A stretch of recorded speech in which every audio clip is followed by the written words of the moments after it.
Bu filmlar fikrlashingizni va aqlingizni butunlay o'zgartirib yuborishi mumkin. Shu sababli videoni o'tkazib oling. Hazillashdan videoni oxirigacha ko'ring. Birinchisi, baxt izidan. Kris Garner ishsizlik va qashshoqlikdan boshlab milliarderlikka aylangan inson. Bu hayotda qanday qilib bo'lsa ham taslim bo'lmaslik kerakligini ko'rsatadi.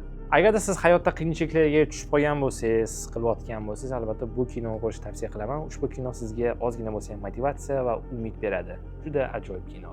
Keyingi kino muqaddima. Agarda tushlar ichida tushlar bo'lsa-chi yoki kimningdir ongiga kirib u yerda fikrlarni o'zgartirish qobiliyati mumkin bo'lsa-chi. Dominik Kopp esa mana shunday qobiliyatga ega iste'dodli o'g'ri bo'ladi. U odamlar tush ko'rayotganida, ya'ni ong eng zaif bo'lgan paytda ularning eng qimmatli sirlarini tortib oladi. Koppning bu qobiliyati uni jinoyat olamida eng kuchli o'yinchilardan biri qiladi, lekin barcha sevgan narsalardan mahrum qiladi.